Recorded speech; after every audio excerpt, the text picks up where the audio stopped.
Alors, bonjour à tous. Correction des exercices sur les rappels de la proportionnalité.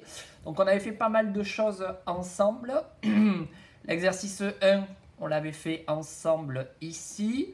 L'exercice 2, c'était un petit peu le même principe. Vous deviez regarder si les valeurs de x et de y des tableaux suivants sont-elles proportionnelles. Donc, on avait un tableau avec des valeurs de x, 5, 9, 15, 23. Alors, ça peut correspondre à n'importe quoi sur un problème concret, et une valeur de y, 7, 11, 17, 25. Et on vous demandait si ces valeurs étaient proportionnelles. On dit aussi est-ce que le tableau est de proportionnalité. Alors, la méthode, c'est de diviser les nombres de la deuxième ligne par les nombres de la première ligne. Donc par exemple, si je fais 7 divisé par 5, donc ça me donne 1,4, ça me donne une valeur exacte. Ce n'est pas un nombre infini, donc je peux garder l'écriture décimale comme ici. Par contre, quand je fais 11 divisé par 9, si je fais 11 divisé par 9, ça me donne 11 neuvièmes. Et donc en valeur approchée, ça me fait à peu près 1,22. Donc la valeur exacte, la voilà. Et la valeur approchée, la voilà. Donc que je me serve de l'une ou de l'autre, valeur exacte ou valeur approchée, eh bien je vois dans tous les cas que ça ne me donne pas 1,4. Donc je peux m'arrêter ici, je n'ai même pas besoin de faire avec les autres colonnes, et donc mon tableau n'est pas de proportionnalité. Alors c'est un petit peu le même principe sur les autres. Là je fais la division à chaque fois de la deuxième par la première. Ça me donne 1,25. Donc mon tableau est bien de proportionnalité. Ici, quand je fais la division, alors par exemple quand je fais 4 divisé par 28, hop, ça me donne 1/7. Et ça me donne du coup une valeur approchée, donc je ne mets pas de valeur approchée, je mets la valeur exacte, elle est ici. Donc j'ai écrit avec le slash parce que je n'avais pas la place de mettre le trait de fraction. Et pour chacun d'eux, ça me donne 1/7. Et donc ça veut dire que le tableau, il est de proportionnalité et que le coefficient, c'est 1/7. Et on ne met pas le 0,14. Pour celui-là, c'est pareil. Pour les trois premiers, je trouve 2/7. Et pour le dernier, je trouve 1/14, 1/14. Donc, comme il y en a un qui ne marche pas, le tableau n'est pas de proportionnalité. Alors ensuite, vous aviez ici, on avait fait le petit a ensemble. On vous disait que vous aviez des tableaux de proportionnalité. Il fallait trouver les coefficients. Donc le coefficient pour passer de la première ligne à la deuxième ligne. Et ensuite pour passer de la deuxième ligne à la première ligne. Alors, si je regarde ce premier coefficient qui est ici, là c'est très facile à vue d'œil. On voit que pour aller de 3 à 30, de 5 à 50 et de 7 à 70, on fait x10. Donc ça, c'est très simple. Ensuite, pour remonter, alors je vais aller de 30 jusqu'à 3. Donc si je veux aller de 30 jusqu'à 3, il faut que le nombre 30, je le multiplie par quelque chose pour aller jusqu'à 3. Donc c'est comme si j'avais une multiplication à trous, en fait. C'est comme si j'avais 30 multiplié par quelque chose et que je veux que ça donne 3. Et c'est ce quelque chose qu'il faut que je trouve ici. D'accord? Donc, quand j'ai une multiplication à trous, pour trouver le résultat, je fais une division entre le résultat, donc le nombre 3, divisé par 30. Ça me donne 1/10. Et donc, ça me donne 0,1. Le 0,1, c'est le nombre ici. Alors ensuite, je peux vérifier. Je prends un de mes nombres du bas, par exemple 50. Je le multiplie par 0,1 et ça me donne 5. Ça me donne bien le nombre du haut. Donc, j'ai trouvé mon deuxième coefficient de proportionnalité. Pour ici, c'est pareil. Je veux aller de 20 jusqu'à 1 en descendant. Donc, pour trouver le coefficient, je fais 1 divisé par 20. 1 divisé par 20, ça me donne 0,05. C'est une valeur exacte. Donc, je peux garder la valeur exacte 0,05 qui est ici. Et pour remonter, pas besoin de calcul, on le voit directement. Je fais multiplier par 20 en haut et en bas. Alors, dans l'exercice 4, c'était surtout du calcul mental. On vous demandait de compléter dans chaque cas la quatrième proportionnelle, c'est-à-dire le nombre manquant, sans utiliser le produit en croix. On en avait fait quelques-uns ensemble ici. J'ai marqué au-dessous les explications. Alors, on va regarder ici. Soit en fait, je peux me déplacer dans ce sens pour un tableau de proportionnalité, soit je peux me déplacer dans ce sens ici. Donc, je vais regarder. Si je vais de 5 à 60, ça veut dire que pour aller de là à là, je fais x12. Donc, soit je le vois à vue d'œil, le x12, de toute façon, on l'avait vu ici, soit pour le trouver, pour savoir comment je me déplace, eh bien, je fais 60 divisé par 5 et ça fait 12. Ça veut dire que pour aller vers la droite, je fais x12, et donc pour aller vers la gauche, je vais faire une division par 12. Donc, pour trouver le nombre qui est ici, d'accord, eh bien, je vais prendre mon nombre 2 et je vais le diviser par 12. Donc, je prends la calculatrice, je prends mon nombre 2, je le divise par 12 et ça me donne un sixième. On ne voyait pas le début à chaque fois, mais ça, c'est pas très grave si on ne voit pas le début de la calculatrice. Ça me donne un sixième. Un sixième, eh bien, en valeur approchée, ça me donne cette chose, c'est un nombre infini et je ne mets pas de nombre infini dans un tableau de proportionnalité. Donc, ce que je vais mettre là-dedans, ici, c'est le nombre 1 sixième. Donc, en fraction, hein, pas avec le slash, comme je suis en train de faire. Ici, il va être un petit peu plus facile parce que je vois que pour aller dans ce sens, pour aller de 2 jusqu'à 60, bien 2 têtes pour aller de 2 jusqu'à 60, je vois facilement que c'est x 30. Donc, je prends mon nombre du haut, 5, et je fais x 30, ce qui fait 150. Alors, on peut vérifier autrement, on l'avait vu quand on avait fait les fractions, si je multiplie les nombres en diagonale dans un tableau de proportionnalité, ça doit me faire la même chose. 150 x 2, ici, ça fait 300. Et 60 x 5, ça fait 300. Donc, ça veut dire que j'ai la bonne réponse. Alors, ici, bon, ben là, c'est pareil. Hein, là, pour aller de là à là, pour aller du haut en bas, 1,2 pour aller jusqu'à 3. Je veux savoir combien ça fait pour aller de 1,2 pour aller jusqu'à 3. Donc, je prends ma calculatrice et je fais 3 divisé par 1,2 et ça me donne ce nombre 2,5.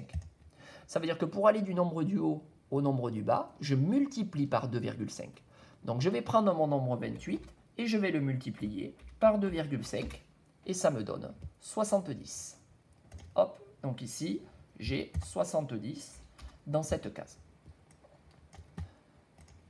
Ensuite, j'ai celui-là. Donc, je me rends compte ici que 5,5, le double, ça fait 11. Donc, je peux le trouver en faisant la division, mais on fait travailler un petit peu le calcul mental. 5,5, le double, ça fait 11. Donc, eh bien, 3,5, je prends le double. Ça fait 7. Voilà le 7 ici. Ensuite, j'arrive là. 0,6 et 2,4. Donc, si j'enlève les 2 virgules, ben là, ça me fait 6 pour voir ce que ça fait. Et là, ça me fait 4. Donc, 6 fois 4, 24. Donc, le coefficient de proportionnalité pour aller vers la droite, c'est x4. Donc, je prends mon 1,35 qui est ici et je fais x4. Ça fait 27 cinquièmes. Ça tombe juste. 5,4. Donc, je mets 5,4 ici. Ensuite, j'arrive à celui-là. Bon, ben là, c'est pareil. Hein, je regarde mes deux nombres ici, par exemple. J'ai 8 et j'ai 6,4. Donc, si je veux savoir comment je fais pour remonter ou alors pour descendre, eh bien, je fais... Alors, si je veux savoir pour descendre, pour aller de lui à lui, je fais une division. Je divise 8 par 6,4, ce qui me fait 1,25. Ça veut dire que pour aller du nombre du haut au nombre du bas, je multiplie par 1,25. Donc, je prends mon nombre 4 et je le multiplie par 1,25. Ce qui fait 5 ici. Hop. Et enfin, le dernier, ben là j'ai 55 et là j'ai 11. Alors de 55 pour aller à 11, un peu de calcul mental, c'est une division par 5. Donc je prends mon 62,5 ici, que je divise par 5, et ça me fait 12,5. Donc je marque 12,5 ici. Voilà, tout ça c'est vraiment pour faire travailler le calcul mental. Hein. Parce qu'après, une fois qu'on aura ce genre d'exercice, comme on va le voir dans la leçon, on utilisera plutôt le produit en croix. Mais il faut savoir, encore une fois, faire les choses sans calculatrice. Alors pour le dernier ici c'est un petit peu le même principe. Hein. Alors je ne suis pas obligé de faire les colonnes dans l'ordre. Alors en plus que ici je ne pourrais pas compléter parce qu'il me manque deux choses. Mais si je regarde cette colonne qui est ici et cette colonne qui est là, eh bien c'est le double. De 3 pour aller à 6 c'est le double. Et donc dans ce sens c'est la moitié. Donc ici je vais prendre le 14 et je vais en prendre la moitié. Ça fait 7. Donc j'ai bien ici le double 6, le double 14. C'est bon. Ensuite, comment je pourrais faire alors pour le... bon, il y a plusieurs possibilités ici. Hein. Ça va être un petit peu compliqué de le faire sans le produit en croix. Ouais, ça va être un petit peu compliqué. Il faudrait que je fasse une colonne supplémentaire ici avec la moitié. Je ne sais pas si vous l'avez trouvé, ça c'est quand même un petit peu subtil. Je vais l'écrire quand même. Faire ici une colonne supplémentaire avec la moitié, vous allez comprendre pourquoi. Parce que si je prends la moitié de 7, alors je vais le décaler. Si je prends la moitié de 7, ça fait 3,5. Et si je prends la moitié de 3, ça fait 1,5. Donc cette colonne, je l'ai rajoutée. Et pourquoi je fais ça? Parce que je me rends compte que si j'additionne mes deux nombres qui sont ici, 7 et 3,5, ça me fait 10,5. Donc en fait, ce que je vais faire pour trouver celui-là, je vais additionner mes deux nombres qui sont ici, et ça fait 4,5. Voilà, pour celui-là. Hop, je vais enlever le fluo, sinon on ne va plus rien y voir. Pour le 7,5, c'est un petit peu le même principe. 7,5, je peux additionner ici 7 colonnes et 7 colonnes, puisque si je fais 3 plus 4,5, ça me fait 7,5. Donc là, je vais faire 7 plus 10,5 et ça me fait 17,5. Et enfin, pour le dernier, 29,4, bon, celui-là, il est encore plus subtil. Tenez, on va le faire avec le produit en croix pour que je vous explique rapidement, que je vous réexplique. On va faire le produit en croix. Donc ici, on multiplie la diagonale où on connaît les deux nombres. Donc on multiplie le 7,5 par le 29,4 et on divise par le nombre qui est ici, divisé par 17,5. Ça va nous permettre de faire un petit rappel.